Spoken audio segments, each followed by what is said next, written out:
यहाँ के रस्मो रवाज में नहीं लगे थे। मौलाना फैज साहब की जिंदगी, हमारे भाई हैं, दुनिया से गए हैं तो न उनके पास जमीन है, न बैंक बैलेंस है, न दौलत है, न कोई प्रॉपर्टी है और न कोई जागीर है। उनके विरासत में अगर उन्होंने कोई चीज दुनिया में दिया है तो खुदा का घर दिया है, इबादत गाह दिया है, सजदा गाह दिया है, सजदा करने का पैगाम दिया है। ये मस्जिद सामने है। इस कदर जिंदगी से वो कनात करते थे और बताते थे कि दुनिया फानी है और दुनिया खत्म। दुनिया के मशहूर शायर अल्लामा इकबाल ने कहा था कि मोहम्मद से वफा तो हम तेरे हैं, कि ज़मीं क्या चीज़ है लौहो कलम तेरे। जिसने हज़रत मोहम्मद मुस्तफ़ा सल्लल्लाहु अलैहि वसल्लम से मोहब्बत किया, उस शख्स को रहती दुनिया तक लोग याद करते हैं। उसी में एक शख्स जनपद गाज़ीपुर के रहने वाले अल्लामा फैज़ अहमद फैज़ थे, जिनका काम तो था मुंबई में, रहने वाले थे गाज़ीपुर के, और किस तरह वहाँ लोगों को अपने इल्म से फैज़ाब किया। आज जनपद गाज़ीपुर के मोहम्मदाबाद तहसील के महरूपुर में आज उनका उर्स मुबारक मनाया गया है। मैं आज यहाँ पे मौजूद लोगों से जानना चाहता हूँ कि मौलाना फैज़ का ये कौन सा उर्स था और उनके बारे में कुछ बताएं हमें।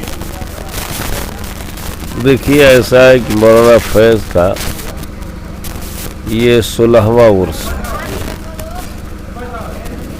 और रहा खूबी और कमाल की बात तो वो मेरे भाई थे, मेरे उस्ताद भी थे, मुझे पढ़ाया भी। आपको मैं बता देता हूँ, मैंने अपनी ज़िंदगी में इतना दूरअंदेश आदमी नहीं देखा।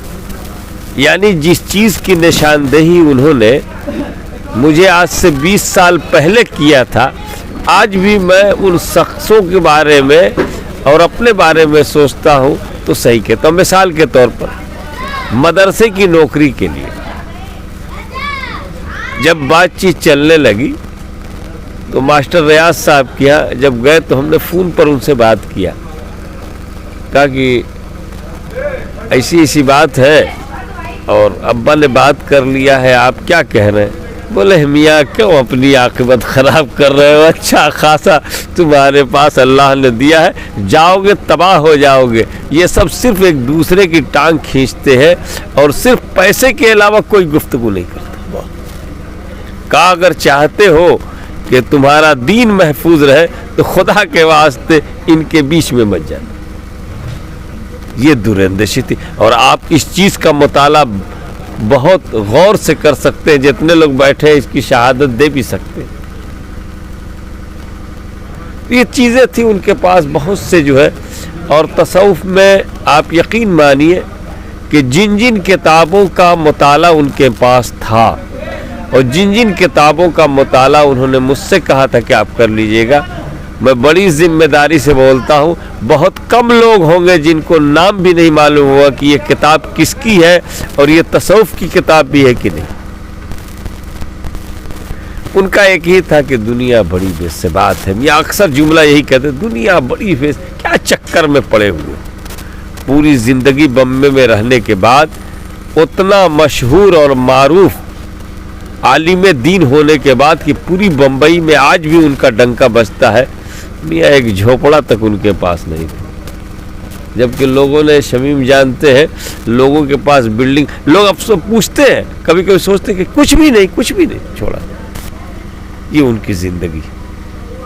और मैं क्या आपको बताऊं, उनकी ज़िंदगी तो बस ये समझिए कि हमेशा फ़क्र फाका में आपने गुजारा है और हमेशा ये कि बंदों की खिदमत करना। हमेशा एक बात कहा करते थे मुझसे कि मियाँ याद कर लेना एक जुमला कि अगर कोई आदमी बीमार हो या भूखा हो, अगर तुमसे मुतालबा करे तो भले ही तुम्हें कर्ज लेना पड़े, कर्ज लेकर उस बीमार के दवा का इंतज़ाम कर देना, उस भूखे के खाने का इंतज़ाम कर देना, लेकिन इनकार मत करना वरना अल्लाह को जवाब नहीं दे पाओ। ये उनका जुमला था। اور آج بھی اس پر فقیر کا عمل ہے۔ آج کے اس عرس مبارک پہ بھارت کے لوگوں کو کیا سندیش دینا چاہتے ہیں؟ بھارت کے لوگوں کا سندیش یہی چاہتے ہیں، کیا سمجھے، کہ ہم سچے اور پکے مسلمان بن جائے، انشاءاللہ تعالی ہر مشکل کا علاج ہمارا یہی ہے کہ ہم ایمانداری کے ساتھ اللہ کی عبادت کریں اور اس کے بندوں کی خدمت کریں، جو اسلام نے طریقہ بتایا اس پر عمل کریں، انشاءاللہ دنیا میں بھی عزت کی زندگی گزاریں گے، مرنے کے بعد بھی عزت کی زندگی گزاریں گے۔ بس ابھی آپ سن رہے تھے مشہور عالم دین فدا حسین واسی صاحب سے، اور یقیناً بھارت میں نئی زندگی مسلمانوں کو لانا ہے تو پھر اسی صوفیان کرام کی زندگی کو اپنانا پڑے گا، جس طرح خواجہ معین الدین چشتی رحمۃ اللہ علیہ نے اپنی زندگی کے ذریعے سے پورے بھارت میں غریب نواز کے نام سے مشہور ہو گئے، اور علامہ فیض احمد فیض غازی پور سے جا کر کے ممبئی جیسا شہر میں اپنے آپ کو مقام پیدا کیا صوفیانہ عمل کے ذریعے سے۔